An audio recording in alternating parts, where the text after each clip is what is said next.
ایک بار جب مکہ میں قحط پڑا تو حضور صلی اللہ علیہ وآلہ وسلم اس وقت 8 برس کے تھے۔ آپ صلی اللہ علیہ وآلہ وسلم کی والدہ ماجدہ اور دادا حضرت عبد المطلب وفات پا چکے تھے۔ حضور صلی اللہ علیہ وآلہ وسلم کی پرورش ان کے چچا حضرت ابو طالب کر رہے تھے۔ وہ حضرت علی رضی اللہ عنہ کے والد محترم اور حضور صلی اللہ علیہ وآلہ وسلم کے والد گرامی جناب عبداللہ کے سگے بھائی تھے۔ لوگ بہت پریشان ہوئے تو حضرت ابو طالب حضور صلی اللہ علیہ وآلہ وسلم سمیت چند لڑکوں کو ساتھ لے کر گھروں سے باہر نکل گئے۔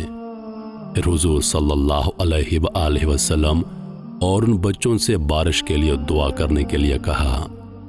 آپ صلی اللہ علیہ وآلہ وسلم خانہ کعبہ کی دیوار سے ٹیک لگا کر کھڑے ہوئے تھے۔ حضور صلی اللہ علیہ وآلہ وسلم نے جو ہی اپنی انگلی سے آسمان کی طرف اشارہ کیا، نہ جانے کس طرف سے بادل گھر کر آ گئے اور خوب بارش ہوئی۔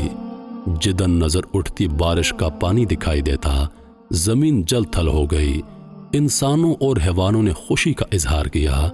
یہ تھا حضرت محمد مصطفیٰ صلی اللہ علیہ وآلہ وسلم کا لڑکپن، جو یتیموں اور بیواؤں اور بے سہاروں کا سہارا بننے والے تھے۔